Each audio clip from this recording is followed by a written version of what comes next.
بسم اللہ الرحمن الرحیم۔ فرعون مصر ایک تاریخی پس منظر۔ پیارے بھائیوں، ایک روایت کے مطابق حضرت یعقوب علیہ السلام 1888 قبل مسیح اور دوسری ایک روایت کے مطابق 1706 قبل مسیح اپنے چاہیتے بیٹے حضرت یوسف علیہ السلام کی دعوت پر اپنے 70 اہل خانہ کے ہمراہ کنان یعنی موجودہ عراق سے مصر تشریف لائے۔ اس وقت حضرت یوسف علیہ السلام عزیز مصر کے منصب پر فائز تھے۔ موجودہ دستور کے مطابق یہ منصب یا عہدہ آج کے وزیر مال یا وزیر خزانہ کے ہم پلہ تھا۔ اس دور میں مصر پر فرعون مصر حکم رواں تھے۔ یہ لفظ فرعون بھی لکھا اور پڑھا جاتا ہے جو فرعون کی جمع ہے۔ لغت میں اس کے معنی شریر سرکش لکھے ہوئے ہیں۔ حضرت یوسف علیہ السلام کے زمانے میں جو فرعون حکم رواں تھا وہ خصائل کے اعتبار سے انتہائی شریف اور نیک حکم رواں کے طور پر جانا پہچانا جاتا تھا۔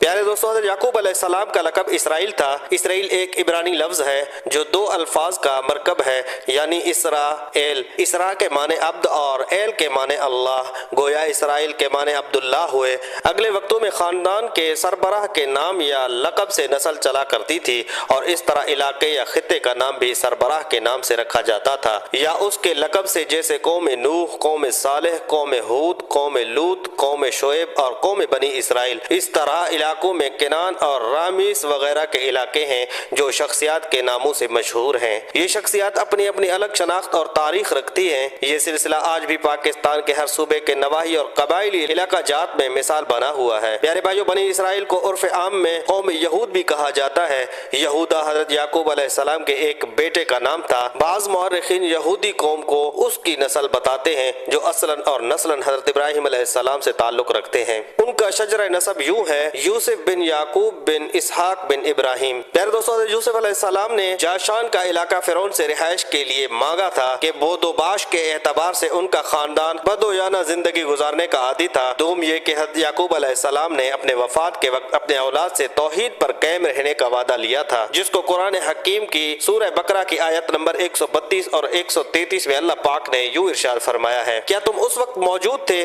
جب یعقوب کی موت کا وقت تھا، جبکہ اس نے اپنے اولاد سے کہا میرے بعد کس کی پرستش کرو گے؟ تو انہوں نے جواب دیا ہم اسی ایک خدا کی پرستش کریں گے جو تیرا اور تیرے باپ دادا ابراہیم، اسماعیل اور اسحاق کا خدا ہے اور جس کا کوئی شریک نہیں۔ پھر دوستوں، حضرت ابراہیم علیہ السلام کی نبوت سے لے کر حضرت یعقوب علیہ السلام کے دنیا سے پردہ فرمانے تک قوم یہود یا آل ابراہیم میں شرک و بدعت پرستی نہ تھی، اگرچہ دیگر قبائل اس میں مبتلا رہے ہیں۔ یہی وجہ ہے کہ حضرت یعقوب علیہ السلام نے اپنے خاندان کے لیے مصر میں ایک الگ جگہ کا مطالبہ فرمایا تھا تاکہ مصریوں کے ساتھ رہ کر ان کے عقائد میں مشرکانہ تبدیلی رونما نہ ہو سکے۔ اس کے علاوہ اس وقت مصریوں میں کئی ایک بد اخلاقیاں بھی تھیں، جیسے وہ لوگ چرواہوں، کاشتکاروں اور بدوؤں کو اپنے سے کمتر اور نجس جانتے تھے اور ان سے اختلاط کو معیوب گردانتے تھے۔ حضرت یعقوب علیہ السلام کے نسل میں بیک وقت یہ تینوں چیزیں یکجا تھی۔ مشاہدات عالم میں یہ ایک بات بڑی حیرت سے دیکھی گئی ہے کہ پیغمبران اکرام کی اکثریت نے بکریاں چرائی ہیں۔ پیارے دوستو، آل ابراہیم حضرت یوسف اور حضرت موسیٰ علیہ السلام کے درمیانی عرصے میں مصر میں آباد ہوئے تھے، جو بعد میں حضرت موسیٰ کے ساتھ مصر سے ہجرت کر کے انبیاء کی سرزمین چلے گئے۔ یہ سرزمین مذہبی کتب تاریخ میں جبرون، مکفیلہ اور نابلس کے نام سے ہے،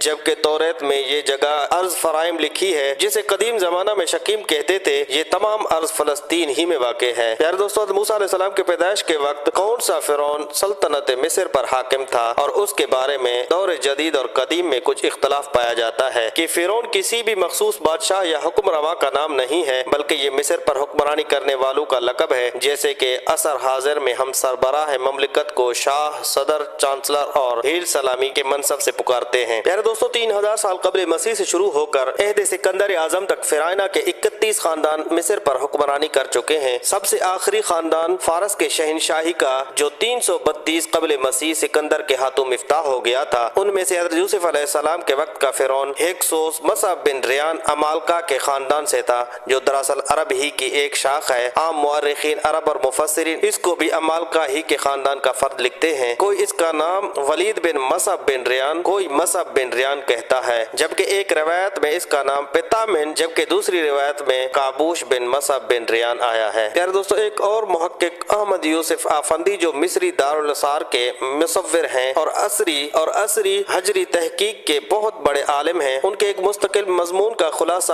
عبد الوہاب نجار نے قصص الانبیاء میں نقل کیا ہے۔ یہ بات پائے تکمیل کو پہنچ چکی ہے کہ حضرت یوسف علیہ السلام جب مصر میں داخل ہوئے تو یہ فرعونیہ کے 16ویں خاندان کا زمانہ تھا اور اس فرعون کا نام ابابیل اول تھا۔ میں نے اس کی شہادت اس پتھر کے کتب سے حاصل کی جو عزیز مصر فوتیفار کے مقبرے میں پایا گیا۔ پیارے بھائیو، توریت میں مذکور ہے کہ جس فرعون نے بنی اسرائیل کے ساتھ عداوت کا معاملہ کیا اور ان کو سخت مصائب میں مبتلا رکھا، سے بنی اسرائیل سے 2 شہروں رامیس اور فیوزم کے تعمیر کی خدمت لی گئی اور انہیں مزدور بھی بنایا گیا۔ اب ان پرانے کھنڈرات کی کھدائی سے ان دونوں شہروں کا پتہ لگ چکا ہے اور ان کے کتبے سے معلوم ہوا ہے کہ ان کا نام پرتوم یا فیوزم ہے جس کا ترجمہ ہے خدائے دوم کا گھر، اور دوسرے کا نام رامیس ہے جس کا ترجمہ قصر رامیس ہوتا ہے۔